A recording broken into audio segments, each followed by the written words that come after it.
We are giving away all of these 16 prizes here to celebrate the World Championship, including a signed photo from Raymond van Barneveld and Phil Taylor, which includes a match used dart. Just head over to our Twitter, link in the description, to see our pinned tweet for full details, and don't forget to comment and subscribe.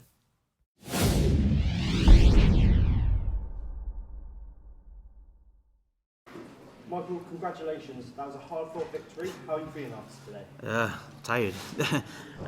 Yeah, it was really hard. I just thought I'd go up there, play well and get off and win the match. And Razma had a lot of things to say. He played well in spells and missed a couple of doubles in spells as well. And luckily enough, I just managed to fall over the line then. Well, it was nearly been 2 weeks since your first ever tournament. Do you feel like you started a new tournament today? No, of course not. I went home. I think it was better for me because I literally went home 11 days off. Practiced with Nathan till the 22nd until he come. Sadly, he got beat. And I was absolutely gutted for him because he's not missed. And I had the 22nd, I had 23rd off, 24th off practice, Christmas and Boxing Day. And I felt really good. And I never felt like I've had a break or nothing. I know the tournament's going to last a lot longer, but now I'm in a good position. I have a day off, play again hopefully, probably 29th because there's 2 4-farm matches on the 29th, so I'll probably be one of them. Another day off and then every single day then into January, so I get best of both worlds now. Well, we know you're a ribbon player. Was it tough to deal with the pace today? Yeah, the last 20 minutes in the practice room I actually watched him and timed him, and if he stuck to that he would have played a lot better. He threw a dart, stand back, he threw another, stand back, and I should have got used to it, but he was trying to speed up, go slow, and I think that's what didn't help him either. He just tried to think about putting me off, I guess. But lessons learned, I learned my lesson, and he's learned his as well now. You hit 6 perfect darts in that last set. Did you think you were going to recreate that perfect? Yeah, I was gutted. As I was fun for the 141, I thought it was only 12 months ago, like literally 2 games ago, that I'd actually hit it on here. And I think that's why you see me apologise to the crowd and then hit 39. nearly ruined the full leg, but I was trying my best. I wanted to put on a good show, and even though I didn't play well, if I would have gone out with a 9, they would have forgot the last 4 sets. So that's all I was thinking through my head. Well, you have another hard challenge in the next round, either Ross Smith or Chris Dobie. Who do you prefer to face in this next round? Either. I know it's going to be a high scoring game, a high finishing game. Ross isn't fast, he's more methodical, but he'll stick to his same pace. Dobie is the same as me. Both of them just want to get on with the game, and I'll be happy with either. And I just know it'll be a good contest, and I know that everyone in the stadium, they'll love it. Everyone in the crowd, they'll love the match no matter what. Thank you. Cheers, thank you. Michael, congratulations. When he missed 2 darts for 2-all, you pinned it. He walked off, head in his hands. You were behind him. Was that the moment you thought you had him? No, it was when he took the first leg of the next set, and then I broke him back, and then he started going really high, like 58s, and then he was going for 19s. He was hitting 57. And I think if you look at the camera, you see me say to myself, I've got him. He's gone. As long as I put in a 140 now, and I think I hit the 140 to leave 167, left at 70 and checked in, literally knew he'd gone then at 1-all, and the rest is history. Then now I'm sat here doing this review. The actual game itself, you struggled through parts of it, but were you pleased with the way that you found it when you really needed to? I found it the last set, but my doubles have always been there, and I've been saying it for the last couple of months. My doubles have been better than ever. And the only disappointing thing today was every time I left like 32 or 8s, I've not been missing them for ages and I couldn't find them. So I literally reverted back to tops and 10s. And lucky enough, the 10s was on the board today because I don't think I missed it once. I never had to go to double 5 once. And there was a few last darts at double 10 to win sets, and luckily enough, they went in every single time.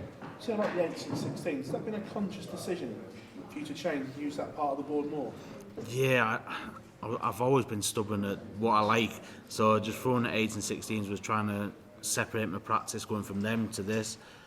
And I think you've seen it at the Grand Prix where I was going off with double 8 all the time and made the semis for the first time ever. It was just, instead of being stubborn, I was trying to let my game do everything else, like trying to find a different part of my game, and it's been working. And apart from tonight, it didn't work. And luckily enough, double 10 was my friend again, and like I said before, I just found it every single time. Michael, many congratulations. No, you're welcome, buddy. Cheers, thank you. Michael, how much hard work has gone in over the last couple of weeks since that first one? We had 11 days off, probably 40 hours maybe. I was doing 3.5, 4 hours with Nathan, and then I was get home, see to the kids, and then I was going back out at 8 o'clock doing another 2 hours. And I even texted Nathan showing him, he was like, you practice too much, but it's just what I like to do, so it's been a lot. You talked about Rasmus' pace there. Were you looking at your watch? Yeah, a couple of times. I wasn't looking at my watch to get off stage, it was just because I knew that I timed him, and I was like, you've gone over what I've timed, you've gone faster than what I've timed, now you've gone over it again, and it's one of them. This is why I always said to you, I like to play Michael, I like to play Gez, Gary, and everyone like that.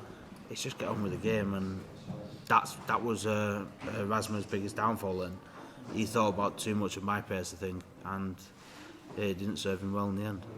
Is that what players maybe think they have to do to beat you? They can't be playing at your pace? No, because if he would have just stuck to his normal pace, he probably would have hit the 48, he would have hit something else, and he would have been good. Michael won't do it, like Van Gogh, Gezi won't do it. They know if you're good enough, you win. And it's the same as the way I do it. I know if I'm good enough, I win. And if I don't win, I just know I wasn't good enough that day. It's about going home and practicing a little bit harder and coming back for the next one. And hopefully Razma sees that and just puts a little bit of work in and just stick to his natural pace. That's all. That Chris Dobie, Ross Smith game could be a cracker. Who do you expect to come through it? I'm not going to say who, because I'll either annoy one person and make the other one happy, or whoever wins, all the best for the next round. That's all I'm going to say. You're welcome. Michael, you said backstage that you were timing Madars Razma. Is that something that you normally do before a match to get a sense of how they might play? No, not much. It was more of just because I know he does it sometimes when he switches from 20 to 19 a lot, and I just know he'd stand back. But in practice, he wasn't doing it. He was hitting the trebles, everyone that he went for. So I thought, right, about 8 seconds, 9 seconds, 10 seconds, and then he was going to 12, 14, 15 in the match. He was standing back, and the only thing that kept annoying me was, like, if you had 136, he could treble 20-20, stand back, and I was like, you professional dart player, you know you got 56, just for 16 and get on with the game. That's what was annoying me more. He was trying to slow that bit up where I couldn't. I don't know if he was doing it on purpose or not, but you know what you've got, you know this, and just throw for the actual number that you need. It's not rocket science.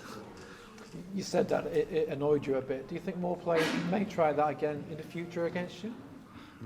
Well, he tried it and he still got beat, so and I'll probably end up loading my D game then, or my E game, and I still managed to win. And I've been on this circuit now for 15 years, I think, and that was a new lesson for me again tonight, and now I've learned from it. Going into the next round, if they want to try it again, I've already learned the lesson, so I can just get on with it. You've played 2 games in this World Championship in your defence of your title, 2 really tough games as well. Do you prefer to be tested? Does that prepare you better for the later rounds of the tournament? Yeah, I think seeing last year when I played Nathan Rafferty, I won, was it 9 straight legs? Won 3 sets to 0, and then there was 3-1 down to Schindler. I've had a tough test this one now with Kevin Dotes, and now a tough test with myself, like my mental self against Razma. So hopefully now it's not going to get easier, but hopefully my head's in the right place and I just get on with the game now. Michael, big well done. Thank you very much. Thank you so much, mate. Cheers.